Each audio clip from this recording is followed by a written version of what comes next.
Amados irmãos, eu estou muito empolgado com a mais nova série de mensagens da nossa igreja. O nome da série é A Igreja Irresistível, amém ou não? A Igreja Irresistível. Eu já quero liberar uma palavra profética aí sobre a sua vida. Eu quero ver se você já está recebendo aí no Espírito, em nome de Jesus. Nós seremos profundamente marcados por Deus nos próximos cultos, amém? Se você abrir o seu coração, se você deixar Deus falar com você, a cada culto aqui nós iremos tijolinho após tijolinho construindo aquilo que Deus tem para nós. Então Deus nos transformará, Ele está nos transformando em uma igreja que é irresistível para o céu. Deus está nos transformando em uma igreja que agrada ao Senhor e atrai a manifestação do seu reino, amém, igreja? Glória a Deus. Então abra comigo a sua Bíblia em 1 Tessalonicenses capítulo 4 versículo 1. 1 Tessalonicenses capítulo 4 versículo 1. Diz assim o texto: finalmente, irmãos, pedimos a vocês e os exortamos no Senhor Jesus, que assim como aprenderam de nós a maneira como devem viver e agradar a Deus, e efetivamente o estão fazendo, vocês continuem progredindo cada vez mais. Então nós vemos aqui nesse capítulo, nesse quarto capítulo da primeira carta de Paulo aos Tessalonicenses, Paulo tratando de alguns assuntos. Então ele trata primeiramente sobre pureza e santidade. Depois Paulo vem e fala sobre o amor fraternal. Depois Paulo vem com uma mensagem de esperança, falando sobre a ressurreição e sobre o arrebatamento. Depois ele vem e fala sobre a importância da vigilância e da sobriedade. Então Paulo traz diversos ensinos já no capítulo 4, capítulo 5, lá na segunda carta ele também traz esses ensinos, mas todos esses ensinos aqui de Paulo aos Tessalonicenses partem de um pressuposto, e esse pressuposto é o que nós lemos aqui no versículo 1. Tudo isso é para que vivamos de uma maneira que agrade a Deus. Eu vou ler de novo o versículo, olha lá: finalmente, irmãos, pedimos a vocês e os exortamos no Senhor Jesus, que assim como aprenderam de nós a maneira como devem viver e agradar a Deus, e efetivamente o estão fazendo, vocês continuem progredindo cada vez mais. Então Paulo elogia essa igreja e Paulo os encoraja a continuarem progredindo. Escute, eu preciso que você escute algo aqui, não com seus ouvidos, mas com o seu coração. Deus está chamando um povo para agradá-lo. Escute, Deus não está chamando um povo para ter um relacionamento litúrgico. O que eu estou tentando te dizer? Deus não te chamou para você ser uma pessoa, aspas, religiosa, para você só vir ao culto, escutar uma palavra. Não, Deus te chamou para você vir sim, escutar uma palavra, estar aqui recebendo de Deus, mas quando você sair daqui, você viver uma vida que o agrada. Você vê uma vida que o agrada lá no seu trabalho, lá na sua casa, lá quando você estiver com o papai, com a mamãe, com o vovó, com o titio, com o seu vizinho, com o teu chefe, com o teu colega de trabalho, no Uber, onde você estiver, no busão. Deus está chamando eu e você para sermos uma igreja que o agrada, na maneira que fala, que age, nos pensamentos, na conduta, na motivação do nosso coração. Deus está nos chamando para ser uma igreja irresistível ao céu. Então Deus está nos chamando não apenas para fazer coisas, mas para nos tornar, porque quando você se torna, você então faz. Você faz como consequência de quem você é. Então, quando nós vamos para outros textos da palavra, nós percebemos essa dinâmica também, de Deus falando, chamando. Agora ficou muito baixo o teclado, agora aumenta um pouquinho aqui. De Deus chamando um povo para o agradar. Por exemplo, olha lá, Romanos 12:1. Eu gosto muito da forma que a Nova Almeida Atualizada, NAA, traduz esse texto. E ela diz assim: portanto, irmãos, pelas misericórdias de Deus, peço que ofereçam o seu corpo como sacrifício vivo, santo e agradável a Deus. Esse é o culto racional de vocês. Então Deus nos chama para sermos um sacrifício vivo. O sacrifício não é mais um animal que você matava lá no Antigo Testamento. Nós nos tornamos, claro que isso fazia referência a Cristo, a sua obra expiatória e tudo mais, e N coisas que nós já tratamos aqui em outra série, Tabernáculo de Moisés, mas Deus está nos chamando para caminhar como um sacrifício vivo, com pessoas que o agradam. Por isso que, lá no Salmo 19,14, o salmista diz assim, as palavras dos meus lábios, e o meditar do meu coração, sejam agradáveis na tua presença, Senhor, rocha minha e redentor meu. Que as minhas palavras, o meditar do meu coração, que eu seja alguém agradável a ti. Então nessa série, amados irmãos, nós falaremos de diversos assuntos, diversas coisas, para que nos tornemos uma igreja irresistível, uma igreja que atrai os céus, uma igreja que agrada a Deus, uma igreja que atrai o sobrenatural, amém ou não? E hoje, para a gente começar com força total, nós vamos falar sobre fé. Sobre fé. Eu peço que você abra comigo a sua Bíblia, no livro de Hebreus, capítulo 11, versículo 6. Olha lá, fé. De fato, sem fé é impossível, olha lá, agradar a Deus, porque é necessário que aquele que se aproxima de Deus creia que Ele existe e que recompensa os que o buscam. Esse texto é um texto padrão sobre fé, fundamenta muito bem aqui fé, só que nós percebemos duas coisas nesse texto. Primeira, sem fé não se pode andar com Deus. Então, ó crente incrédulo, Deus está falando com você, aleluia. Sem fé nós não podemos andar com Deus. Fé é um ponto fundamental da doutrina bíblica. Você precisa de fé para se relacionar com Deus. Você precisa caminhar com Deus por meio da fé. Agora, não só isso. O texto diz que sem fé nós não podemos agradá-lo. Então vamos lá, nós estamos nos tornando uma igreja irresistível, nós estamos entendendo aquilo que Deus diz em sua palavra que o agrada, e a Bíblia está dizendo que fé não é apenas o elemento que te conecta com Deus, não é apenas o elemento que te conecta com os milagres, mas é um elemento que te leva a agradar a Deus. Então se você é um crente em Jesus, fé precisa fazer parte da sua vida. Você precisa crer, você precisa ter uma fé vibrante, você precisa crer no impossível.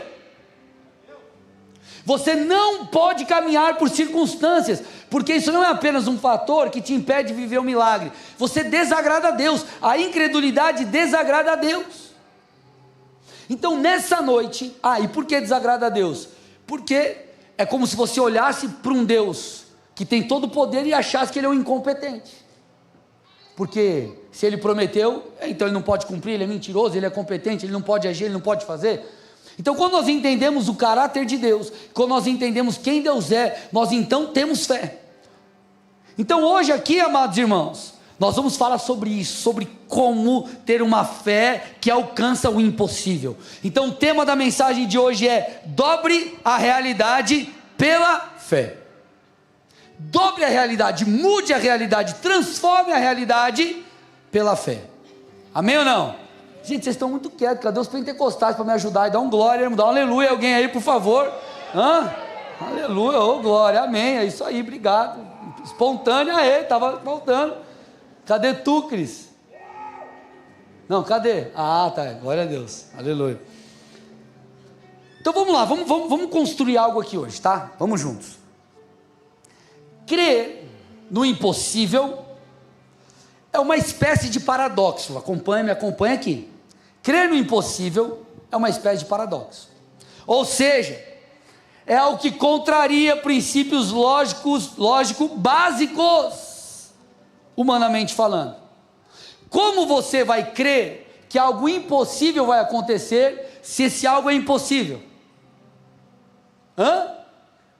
Olha lá, tique o teco aí, ajusta aí.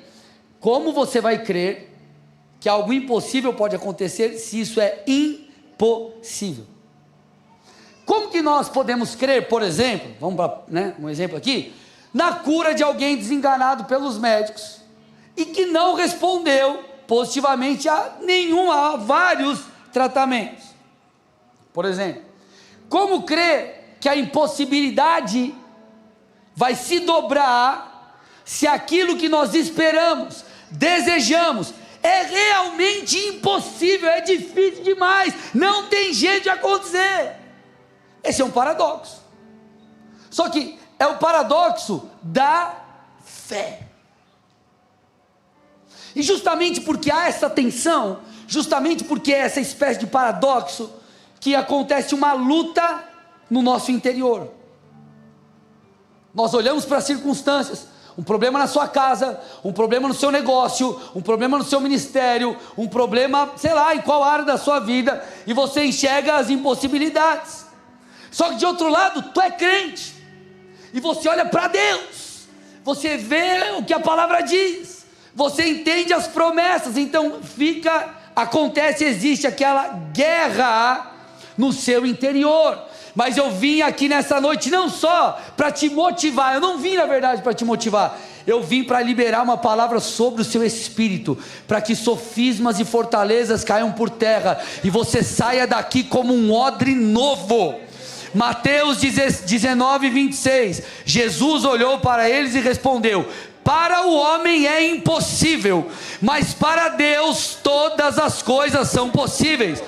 Eu acho que você não entendeu não. Para o homem é impossível, para as pessoas, humanamente falando, há um paradoxo, mas para Deus não existe isso. Ele é o Deus do impossível.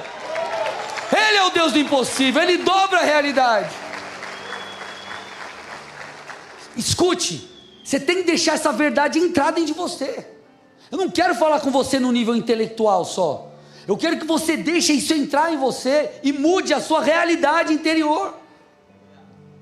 Escute, Deus ama os paradoxos da vida, porque em meio à impossibilidade Ele revela o seu poder. Só há milagre onde há impossibilidade,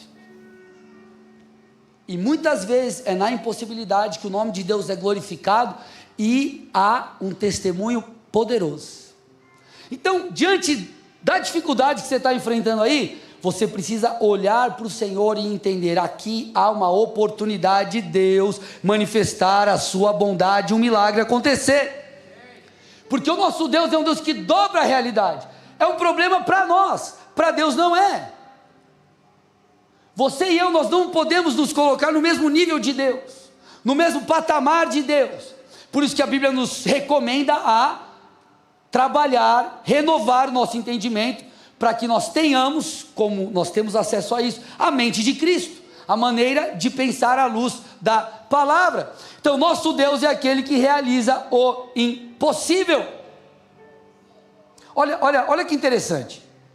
Lá em Lucas capítulo 1, o anjo aparece a Maria, mãe de Jesus, e comunica que ela ficaria grávida do Messias. Aí Maria faz a pergunta óbvia, Lucas 1,34: como vai ser isso? Eu nunca tive relações com homem. Então ela chega para o anjo e fala assim: ô seu anjo, posso fazer uma pergunta? Ok, eu vou ficar grávida, mas eu nunca me relacionei com nenhum homem. Você pode me explicar como isso vai acontecer, ô seu anjo? Maria estava apresentando o que diante do anjo ali? Ela estava diante de um paradoxo, apresentando uma pergunta muito pertinente: como que eu vou ficar grávida se não tem como eu ficar grávida?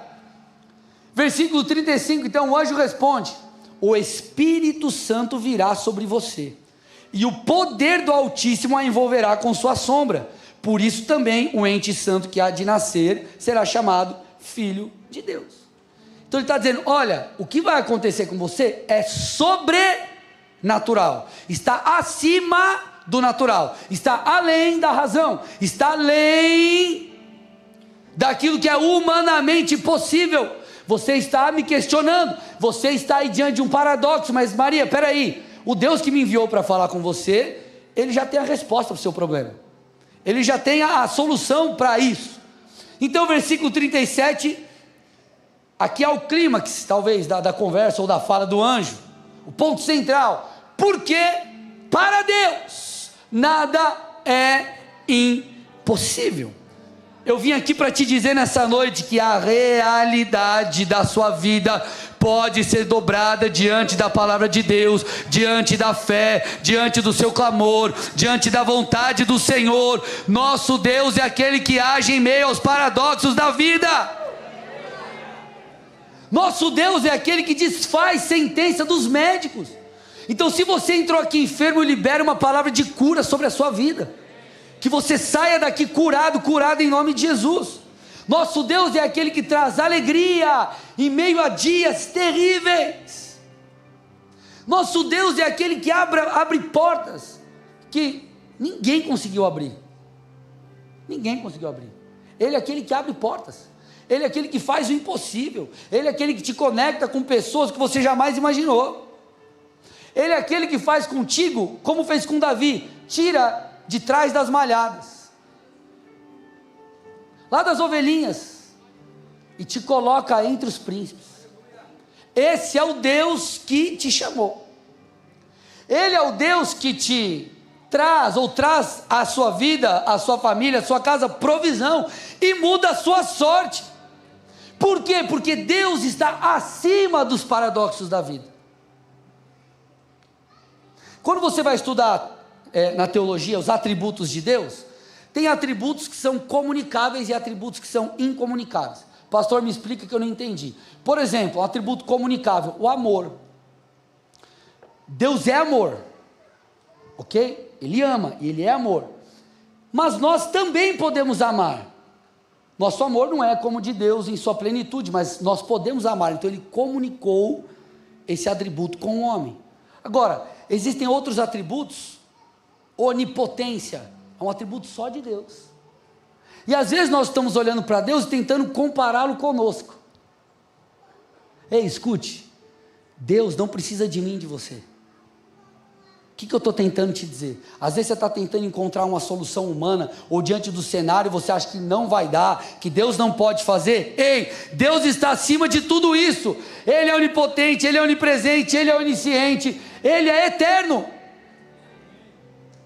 Nós temos a vida eterna, no céu ou no inferno, vai da nossa escolha, daquilo que nós decidimos em vida, não depois da vida, em vida.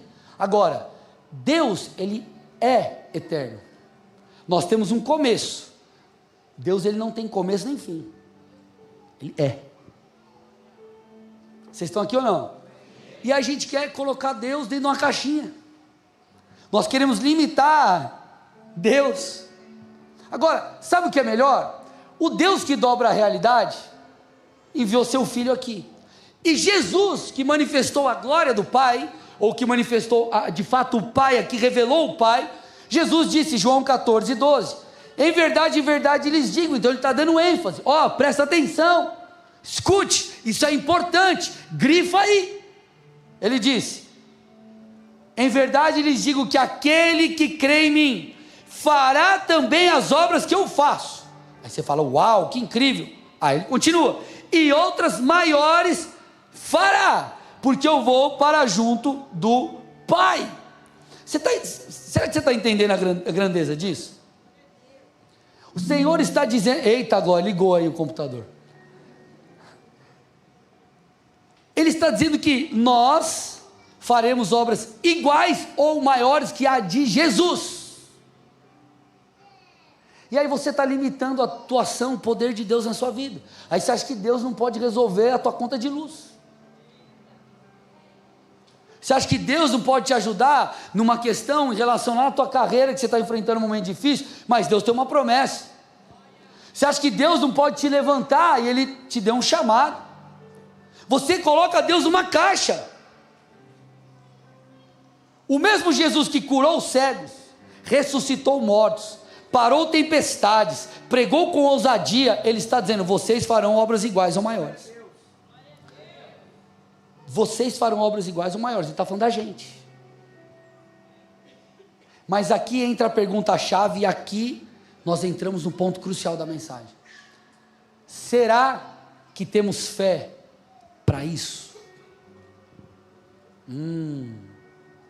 Será que nós temos fé? Será que nós temos fé suficiente para crermos nisso? Será que nós temos fé suficiente para darmos passos em direção a isso? Será? Será que nós temos fé suficiente para isso? Porque um pouco mais para o final da mensagem, eu vou trazer texto bíblico e vou mostrar para vocês que Deus não cumpre as coisas só porque Ele prometeu. A fé, ela é a substância necessária para que aquilo se cumpra. Então a pergunta que Deus está fazendo para mim e para você, na verdade é uma pergunta que tem que mover algo dentro de nós. Precisa elevar o nosso nível de fé, precisa nos levar a crer em coisas maiores, precisa nos levar a não nos mover por aquilo que está à nossa volta, mas por aquilo que Deus falou. Então, será que você tem fé? Será que você tem fé de fato para viver aquilo que Deus disse que faria lá na tua empresa? Será que você tem fé para isso, nessa medida? Será que você tem fé para viver aquilo que Deus disse que faria no seu chamado? Se o Senhor repreende na Escritura uma fé pequena, é porque em alguns casos exigia-se uma fé maior. Então eu te pergunto de novo, será que você tem fé? Parte do problema está nas lentes com as quais nós enxergamos o mundo. As lentes com as quais nós enxergamos as circunstâncias à nossa volta. Então eu uso óculos. Só que se meu filho pega esse óculos e põe o dedo e, enfim, suja tudo e ele fica sujo, eu vou enxergar aquilo que está diante de mim de maneira distorcida, de maneira embaçada. Escute isso, a dinâmica da fé é parecida. Se dentro de nós os padrões bíblicos não estiverem devidamente limpos, devidamente ajustados, nós olharemos para as circunstâncias com incredulidade, nós olharemos para as promessas e não teremos fé suficiente para vivê-las. Então, Jesus está nos chamando hoje, não é amanhã, não é na próxima palavra que você vai ouvir sobre fé, Ele está chamando eu e você para darmos uma resposta. Ele quer confrontar os nossos conceitos, Ele quer mudar o nosso sistema de crença, Ele quer tirar o seu óculos sujo, irmão, e quer colocar aí um óculos novinho para você enxergar. Eu quero mostrar o contraste aqui, de um povo e uma pessoa. Então, eu quero que você perceba as lentes com as quais o povo de Nazaré enxergava Jesus. Marcos 6, versículos 1 a 6. Perceba, tendo saído dali, Jesus foi para a sua terra e os seus discípulos o acompanharam. Chegando o sábado, começou a ensinar na sinagoga e muitos ouvindo se maravilhavam, dizendo: de onde vem tudo isso? Que sabedoria é essa que lhe foi dada? E como se fazem tais maravilhas por suas mãos? Não é esse o carpinteiro, filho de Maria, o irmão de Tiago, José, Judas e Simão? As suas irmãs não vivem aqui entre nós? E aí o texto diz: e escandalizavam-se por causa dele. Jesus, porém, lhes disse: nenhum profeta é desprezado a não ser na sua terra, entre os seus parentes e os da sua casa. Não pode, está falando que ele não pôde ou que ele não quis? Vamos lá, gente, não pôde ou não quis? Não pôde. Não pôde fazer ali nenhum milagre, a não ser curar uns poucos doentes, impondo-lhes as mãos. e admirava-se da incredulidade deles.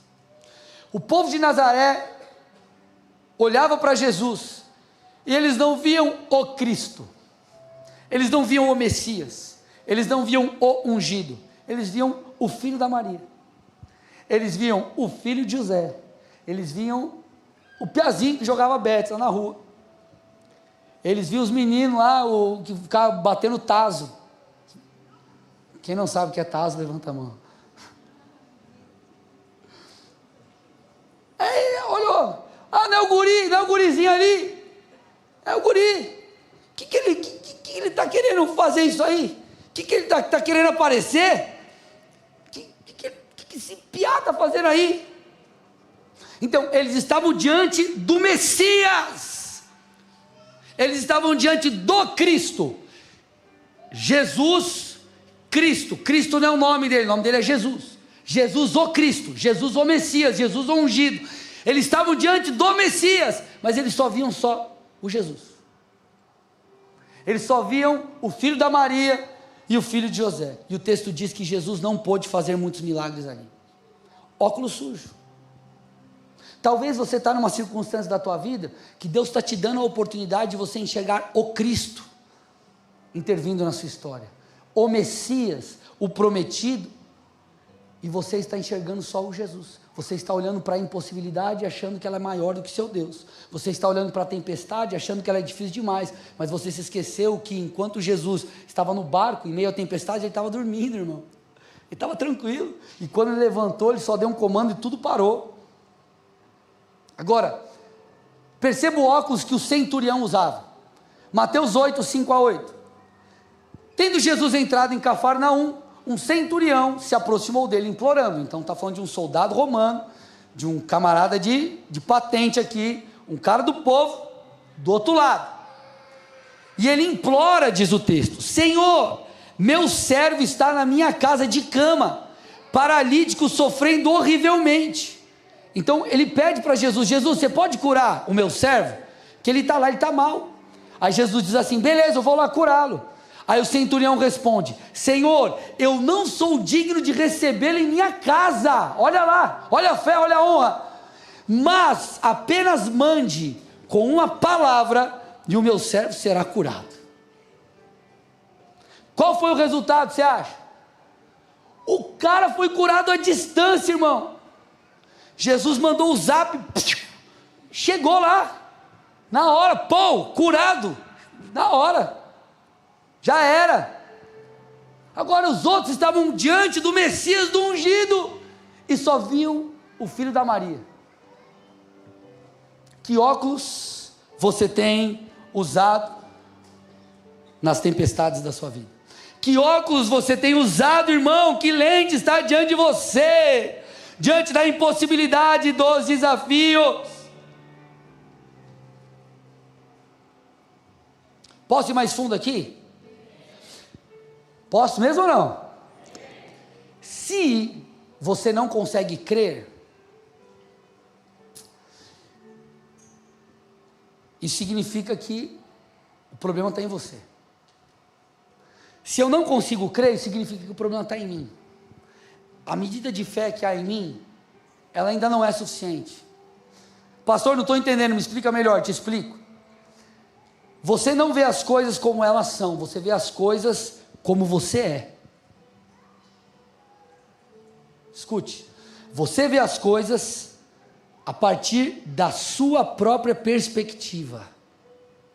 Quem estava lá em Nazaré era o próprio Cristo, mas o povo, na sua perspectiva pessoal, eles viam Jesus, filho da Maria. O problema é a perspectiva que nós temos. Se você, diante do problema que está, permanecer com essa perspectiva que não é bíblica, você não vai viver o impossível. Você não vê as coisas como ela é, como elas são, porque senão o povo de Nazaré teria visto o Cristo. Mas as nossas perspectivas, elas ganham espaço e moldam a nossa realidade. Se a sua perspectiva é de incredulidade, a sua realidade vai ser uma realidade de não viver um milagre. Agora, se a tua perspectiva está alinhada com a Bíblia, você viverá o milagre.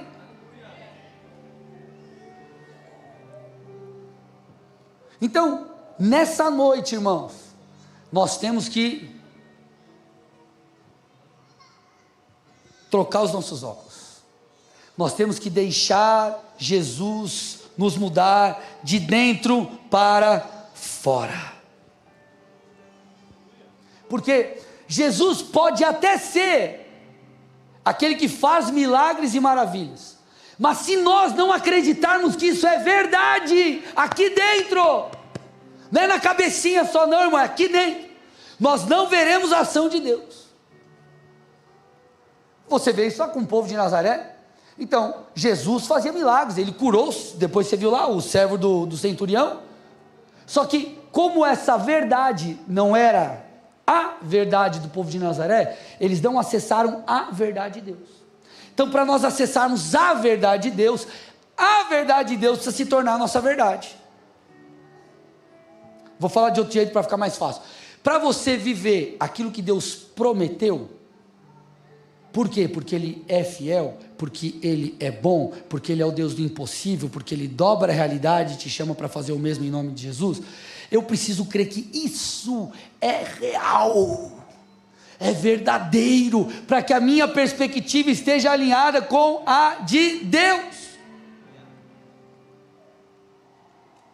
Por isso que Jesus disse, Mateus 6, 22 e 23, os olhos são a lâmpada do corpo. Se os seus olhos forem bons, todo o seu corpo será cheio de luz. Se porém os seus olhos forem maus, todo o seu corpo estará em trevas. Então o que Jesus está dizendo aqui? Que tudo está no olhar, tudo é uma questão de perspectiva. Se você enxerga com maus olhos algo, de fato isso vai ser um problema para você. Então, Deus está ajustando a nossa perspectiva. Nessa noite Deus vai trazer uma mudança interna em mim e em você, porque Ele está nos chamando para viver o impossível. Ele está te chamando, escute, para te levar além daquilo que você pode fazer. Se você depende da força do seu braço, irmão, você vai viver aquilo que só você acha que pode viver. Agora, se você é alguém que quer viver além, quer ver as promessas se cumprindo, você precisa se apoiar em Deus e permitir que o seu sistema de crença seja mudado. Agora, será que nós estamos deixando Deus mexer com a gente? Porque às vezes você está diante de uma impossibilidade e Deus está te dando a oportunidade de você olhar para aquilo e deixar a situação mudar você, gerar fé em você. Só que em vez disso você está chorando pelos cantos. Deus te colocou lá, irmão, no estágio da fé. Você vai brigar, vai guerrear em oração, vai se pautar na palavra, vai ler a Bíblia, vai deixar essas palavras de fé entrar no seu coração. Em vez de você entender que você está nesse momento de exercitar a fé para você ser inclusive transformado, você chora pelos cantos. Vou tomar uma água para dar tempo de você pensar. Deus está falando com alguém ou não? Por isso que Romanos 12, 2, Paulo disse, a NAA é muito legal, ela diz assim, não vivam conforme os padrões desse mundo, mas deixem que Deus os transforme pela renovação da mente. Você está lá diante de umas circunstâncias e Deus está lá, tentando usar aquilo para abrir os seus olhos, para te transformar, para te mudar, e você está lá lutando com Deus. Você não está entendendo que Deus está te permitindo, nessa situação, que parece impossível, está querendo te levar a entrar num lugar de oração, um lugar de meditar na palavra, um lugar de clamar a Deus, para que Ele mude tudo. Só que perceba, Deus Ele não pode só mudar tudo, antes Ele vai mudar você, e aí está o ponto principal. E para que nós vivamos o impossível, aquilo que Deus tem, nós temos que deixar o Espírito Santo mudar. mudar as estruturas internas, quebrar esses sofismas, quebrar essa maneira incrédula de nós enxergarmos as coisas. Pastor, me mostra onde está isso na Bíblia. Mostro. Lucas 5, 36 a 39.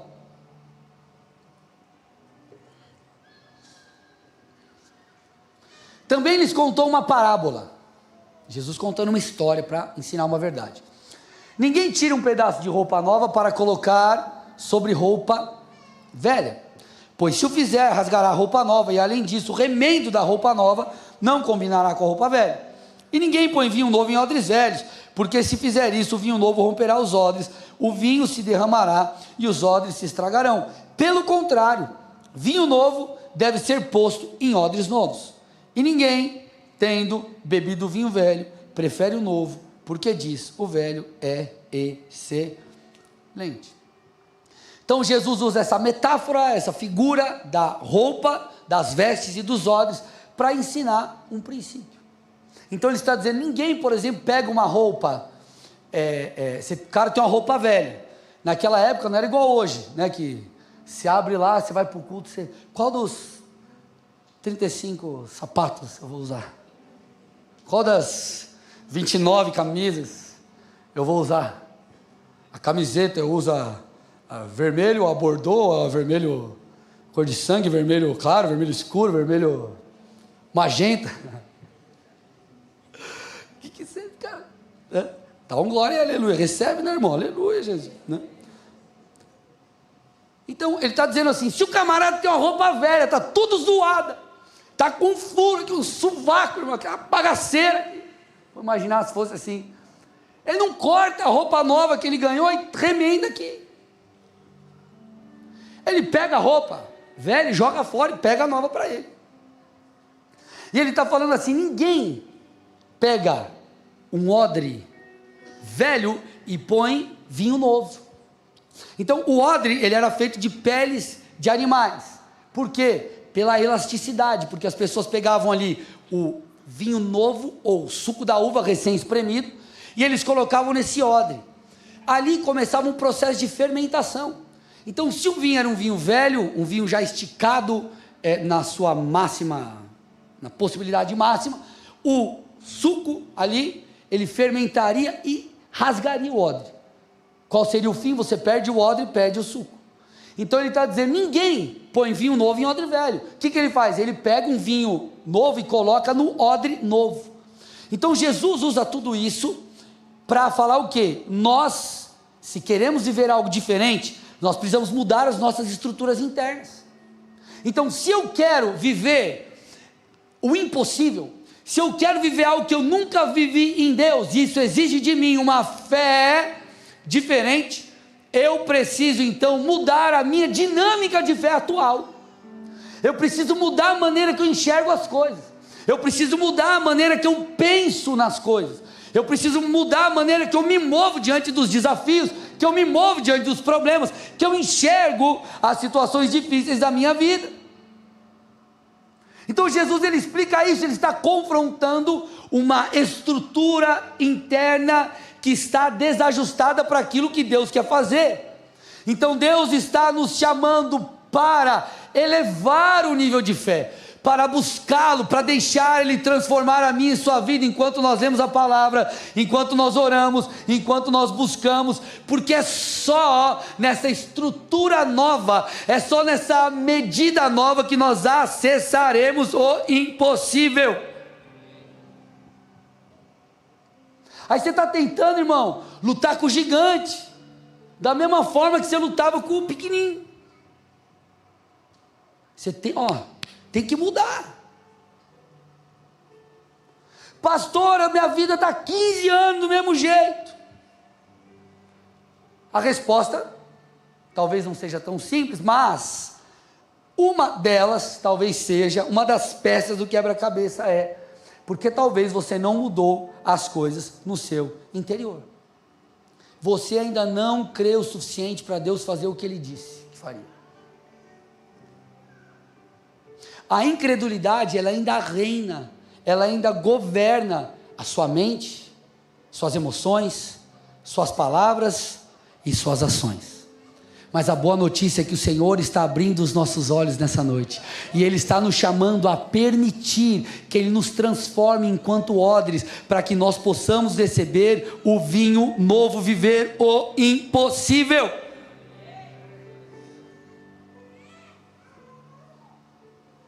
Quando você permitir que Deus mude você, alguns sintomas vão aparecer. Quando você já estiver nesse processo de transformação, pastor, como que eu sei? O primeiro dos sintomas: diante da impossibilidade, você terá esperança e não desespero. Você vai começar a ter esperança e não desespero. Por quê? Porque você estará meditando na palavra. Porque você vai entrar no teu quarto e vai orar. Porque você vai exercer domínio sobre o medo. Você vai crer que Deus dobrará a realidade pela fé. E o resultado dessa crença, desse sistema novo de crença, dessa medida nova que já está tomando conta de você, você não ficará mais cabisbaixo e sem esperança. Eu não estou dizendo que você deve usar a fé como manipulação para fazer a sua vontade, ok? A certeza que nós temos, a Bíblia diz, do cumprimento de uma palavra, de uma promessa, se ela estiver alinhada com a vontade de Deus, e obviamente fizermos a nossa parte. E parte da nossa parte, olha lá que coisa legal, parte da nossa parte, tornar-se uma igreja irresistível, demanda crer no impossível. Você precisa entender uma coisa: Deus, para algumas, se não muitas, se não quase todas, as coisas na sua vida, para que sejam cumpridas, Ele vai exigir fé suficiente de você. O problema é que nós olhamos e falamos: ai, Deus prometeu, eu sei que Ele vai fazer, mas coitado de mim, céus, vida. Irmão, você tem que olhar para aquilo, você tem que pegar isso para você. Deus vai fazer, Deus vai fazer. Eu não sei se vai ser amanhã, depois de amanhã, daqui 5 anos, 10 anos ou 15 anos, mas eu vou me apropriar disso. Isso é meu. Deus falou, Ele vai cumprir, então eu vou acreditar. Eu vou crer de verdade. Porque o milagre, ele depende muitas vezes da nossa fé enquanto substância, enquanto elemento essencial para aquilo surgir. Pastor, me mostra na Bíblia. Estou terminando, me mostra na Bíblia. Mostro. Mateus 9, 27 a 29. Saindo Jesus dali, 2 cegos o seguiram gritando: tenha compaixão de nós, filho de Davi. Quando ele entrou na casa, os cegos se aproximaram e Jesus lhes perguntou: vocês creem que eu posso fazer isso? Eles responderam: sim, Senhor. Então Jesus tocou nos olhos deles, dizendo: que se faça com vocês conforme a fé que vocês têm. Eles pediram: Senhor, cura, tem compaixão, melhor dizendo, né? Tem compaixão de nós. Assim como muitas vezes nós pedimos: Senhor, faz tal coisa, e você está lá orando, batendo na porta: Senhor, faz, Senhor, move. E às vezes a pergunta que Deus está nos fazendo é: além de você pedir, será que você acredita de verdade que eu vou fazer? Será que você tem fé para isso? Será que você acredita mesmo que isso vai se cumprir? A ponto de criar expectativa em seu interior para isso? Eu sei que você está me pedindo, ok, mas será que a fé é suficiente para isso? Em algumas curas, como a do servo do centurião que nós lemos, a mesma afirmação foi feita. Então, gente, escute, esse é o mistério da fé. Deus está te chamando para deixar a palavra deixar as promessas, deixar a verdade de Deus, deixar o caráter dele moldar a maneira que você pensa, que você enxerga, que você vê.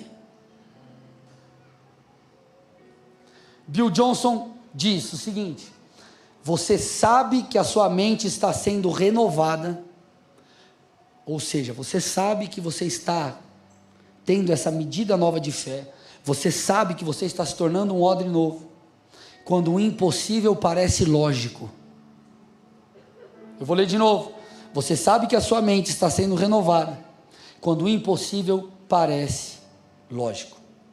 Por isso que Jesus disse, Mateus 21 e 22, em verdade lhes digo que, se tiverem fé e não duvidarem, não somente farão o que foi feito à figueira, mas até mesmo se disserem a esse monte, levante-se e jogue-se no mar, assim será feito, e tudo que pedirem em oração, crendo, vocês receberão. A pergunta é, será que nós cremos? Segundo sintoma, e nós caminhamos aqui para o final, vocês me dão mais um minutinho ou não? Uns minutinhos?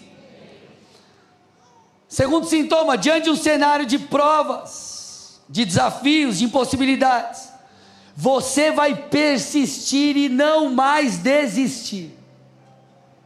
Por quê? Porque você está se tornando um odre novo. Você não vai fazer mais como antes. Tinha impossibilidade, você olhava e falava, ó céus, ó vida, e você desiste. Agora não, agora você acredita, você persiste.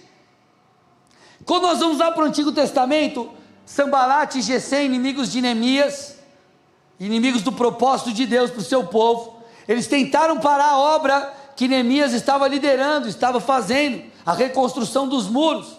E, abro um parênteses aqui, eu falei muito sobre isso no culto de quinta, vale muito a pena você assistir, está lá no YouTube, tá bom? Agora, continuando, qual foi a resposta de Neemias diante disso? Neemias 6,3, por isso enviei-lhes mensageiros para dizer, para dar resposta para o cara lá, ó, eu estou fazendo uma grande obra, e eu não posso descer até aí, por que devo parar a obra para ir me encontrar com vocês? Neemias estava dizendo o seguinte, ei, isso que vocês estão me sugerindo, eu não vou cair não, eu não vou fazer não, eu estou focado. Escute, tem lutas que aparecem nas nossas vidas, que uma das suas principais, um dos seus principais propósitos é tirar o nosso foco, é desviar o nosso foco, tirar a gente do trilho, tirar eu e você do projeto de Deus, mas nós precisamos fazer como Neemias e dizer não. Está difícil? Tudo bem, eu sei quem prometeu. Está difícil? Eu estou no centro da vontade de Deus. Então você vai ter que dizer o seguinte, Deus está fazendo uma grande obra através de mim, e eu não vou parar. Deus está fazendo algo na minha vida, Deus está fazendo algo na minha casa, Deus está fazendo algo na minha empresa, Deus está fazendo algo no meu ministério, e eu não vou parar. Então, se essa é uma verdade minha e tua, nós precisamos caminhar por fé e não por vista. Escute, eu sinto aqui no meu espírito, Deus está esmagando os odres de alguns aqui, e você ainda não entendeu. Deus está mudando você por dentro, mas você está como Paulo dizia, você está dando coice nos aguilhões, você está lutando com Deus. Então, para que o animal caminhasse em direção a um lugar, ele pegava um objeto pontiagudo e ficava cutucando, vai bichinho, anda, e se o bicho ficasse dando coisa contra aquilo lá, ele só ia, dando murro em ponta de faca. E talvez você está nessa, dando murro em ponta de faca, Deus já está dizendo, ei filho, eu estou mandando você crer, ei, você não está entendendo que eu estou dando uma espada na sua mão, você não está entendendo que eu quero que você guerreie por isso, você não está entendendo que eu quero que você lute por isso, você não está entendendo que eu estou dando a oportunidade de você ver a realidade se dobrando diante de você não está entendendo, você não está vendo. Aí você está lá, prostrado, chorando, sendo que você deveria estar prostrado, declarando, clamando, orando, buscando a Deus, crendo. Então escute, diante de impossibilidades, A Bíblia diz, Filipenses 4,19, e o meu Deus, segundo a sua riqueza em glória, há de suprir em Cristo Jesus tudo o que vocês precisam. Então talvez você está num momento de dificuldade financeira, há provisão para você. Eu oro em nome de Jesus para que o Senhor dê oportunidade a você, para que o teu casamento seja reconstruído, para que as coisas sejam ajustadas. Se você entrou aqui enfermo, eu libero em nome de Jesus uma palavra de cura sobre você, cura na sua alma, cura no seu físico. Amados, nós nos esquecemos de Efésios 3:20, é o último texto, Efésios 3:20, ora, aquele que é poderoso, ele está falando de Deus, Deus é poderoso para fazer mais, infinitamente mais, do que tudo o que pedimos ou pensamos, conforme o poder que opera em nós. A pergunta é, você crê? Porque talvez a situação que você está vivendo é o começo de uma grande coisa. J.B. Carvalho diz assim, Deus nos dá o futuro em pequenas partes. Olha que legal, em pequenas partes. Ele responde às orações em formas de sementes. E às vezes Deus te deu uma semente, irmão, e você está achando ruim porque ela é uma semente na árvore. E Deus está te falando, você não entendeu que você tem que regar, você não entendeu que você tem que alimentar isso pela fé. Talvez Deus te chamou para ser um pastor, essa é uma semente. Talvez Deus colocou um negócio no seu coração, uma semente. Talvez, irmão, eu não sei o que você recebeu como semente, Deus está mandando você regar. Só que escute, estou terminando com isso. Talvez você está nesse momento de luta, de batalha interna, de frieza. Talvez decepcionado por coisas passadas, ferido, frustrado por coisas que não aconteceram. Eu quero que você aprenda com Ana. Ela poderia ter abraçado a frustração de não poder ter filhos. Ela poderia ter morrido estéril e amarga. Só que escute, ela tinha dentro dela um clamor, um grito tão forte que acharam que ela estava embriagada. Ela não estava, escute, preocupada com a sua reputação. Ela queria viver aquilo que Deus tinha. Ela queria ter filhos e pela fé ela acessou. Escute, você e eu, nós chegaremos num momento onde a gente vai ter que perder ser aquele cara polido. Você vai ter que entrar na presença de Deus e você vai ter que clamar. Você vai ter que acessar, você vai ter que declarar, você vai ter que orar, você vai ter que falar assim, eu não aguento mais ficar com essa estrutura mental, eu não aguento mais viver dessa forma, como alguém incrédulo. Você talvez vai ter que se jogar no chão como a Ciro Fenícia, que precisava que sua filha fosse curada, liberta, ela se prostrou. Talvez você vai ter que gritar mais alto do que Bartimeu, talvez você vai ter que fazer de maneira similar à mulher do fluxo de sangue, quebrou os protocolos sociais e tocou em Jesus. Nós precisamos insistir e, como a Bíblia diz, lutar pelas promessas. A questão é, e eu termino com isso, você crê e você quer? Você crê? Você quer? Talvez você não queira, talvez você não creia. E Deus está mexendo com o nosso sistema de crenças. E Ele está mexendo com a intensidade que nós vivemos aquilo que nós vivemos. Eu recebi um chamado de Deus na minha vida. E eu sempre busquei ser alguém intenso aqui com vocês. Então vocês vão ver um pastor te encorajando, um pastor te impulsionando, um pastor te apontando o caminho, o destino, porque você tem um chamado, você tem uma promessa de Deus. Deus quer fazer algo na sua casa, Deus quer fazer algo lá no seu negócio, Deus quer fazer algo através de você, Deus quer fazer algo em você. Ele está nos chamando. Eu termino com esse texto aqui, 1 Tessalonicenses 4:1. Finalmente, irmãos, pedimos a vocês, os exortamos no Senhor Jesus, que assim como aprenderam de nós a maneira como devem viver e agradar a Deus, e efetivamente estão fazendo, vocês continuem progredindo cada vez mais. Nós estamos nos tornando uma igreja irresistível, e uma igreja irresistível caminha por fé. Feche seus olhos e cubra sua cabeça em nome de Jesus.